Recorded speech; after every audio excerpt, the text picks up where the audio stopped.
Assalamualaikum warahmatullahi wabarakatuh. Halo semua, balik lagi bareng kita di Pokari Podcast Cerita bareng PIR Bahagia SMA Negeri 4 Purwakarta. Kalian apa kabar nih? Sehat kan? Nah, di sini aku Rosita mau jelasin materi tentang KDRT. Sebelum kita lanjut ke materinya, aku mau tanya dulu nih. Kalian tahu gak sih berita yang lagi viral tentang anak 8 tahun yang dianiaya sama ayahnya? Kok bisa ya cuma gara-gara anak kandungnya kesiram air panas bisa sampai kayak gitu? Nah, kita mau bahas nih, tapi aku nggak sendirian ya, aku bareng temen aku dari PIR juga, yaitu Naswa. Halo. Hai Naswa, apa kabar nih? Hai Tata, udah baik nih. Kamu gimana? Sehat kan? Alhamdulillah sehat dong, apalagi di masa pandemi ini kita kan harus jaga kesehatan. Iya, bener banget nih. Oh ya Nas, kamu tau nggak sih berita tentang anak yang dibekuk itu? Oh, yang disekap terus kaki sama tangannya diikat itu. Iya yang itu, kok bisa ya cuma gara-gara anak kandungnya kesiram air panas doang malah jadi bertindak kekerasan? Bisa dong Kak, karena ayah dari anak kandung itu nggak terima. Dan pasti si ayah dari anak kandung yang siram air panas itu emosi kan pas tahu anak kandung yang siram air panas oleh anak tirinya. Nah, dari situ karena si ayahnya yang nggak bisa mengontrol dirinya, jadi terjadilah tindakan kekerasan pada sang anak tirinya. Oh iya ya, tapi kenapa ibunya diem aja sih? Kenapa dia nggak melapor ke polisi?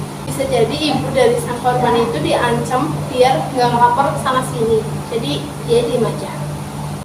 Nggak apa-apa dong, kan habis itu dia sama anak kandungnya bisa bebas dari sang suami. Iya sih Kak, tapi nggak segampang itu. Bisa jadi sang ibu nggak mau melapor ke pihak berwajib karena emang dia takut bercerai sama suaminya, jadi dia diem-diem aja. Iya sih. Ngomong-ngomong tentang KDRT itu apa sih?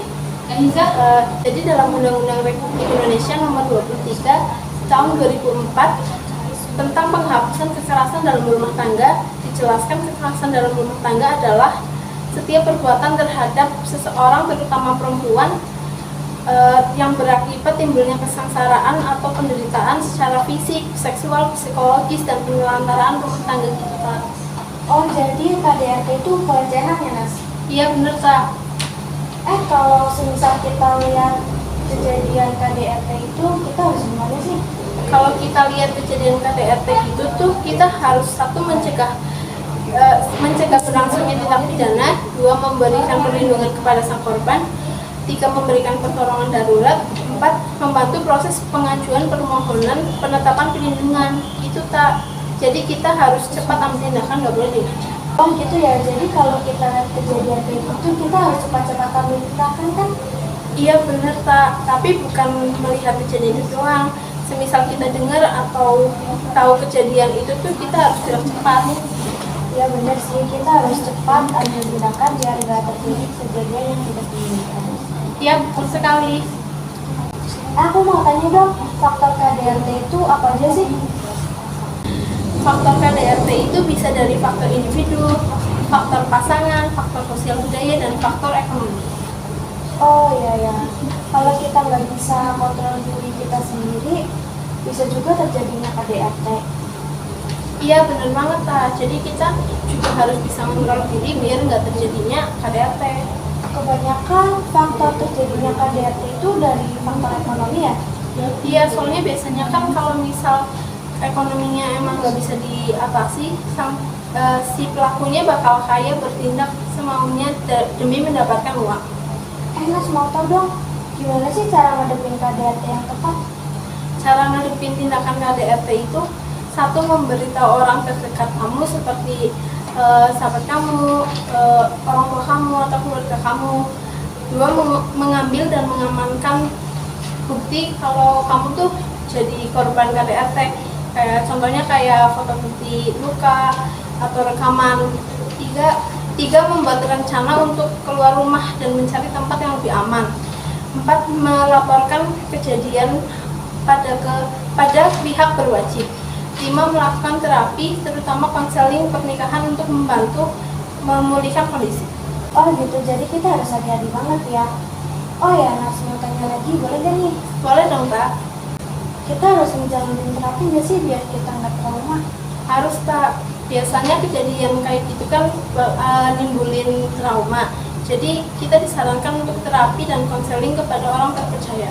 Oh, jadi diwajibkan ya buat terapi? Ya, betul banget tak.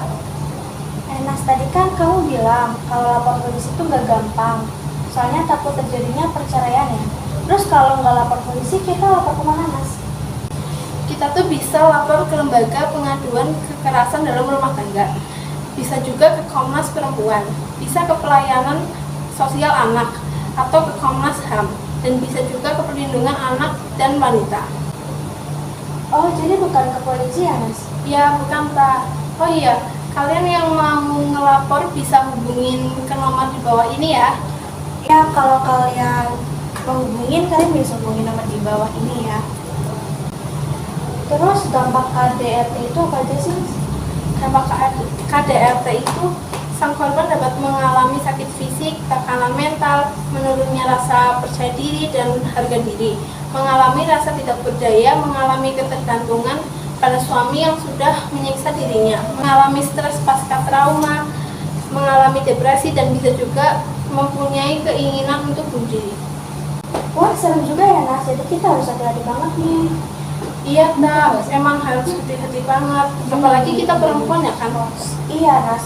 Oh, oke, Nas. Wah, kayaknya segini dulu deh ngobrol-ngobrol kita kali ini. Banyak banget ya yang kita dapat dari pembahasan hari ini. Makasih, Nas, ya, udah ngeluangin waktunya bareng aku dan teman-teman di rumah dulu. Iya, sama-sama, tak. Nah, sekian dari kami. Wassalamualaikum warahmatullahi wabarakatuh. Sampai jumpa.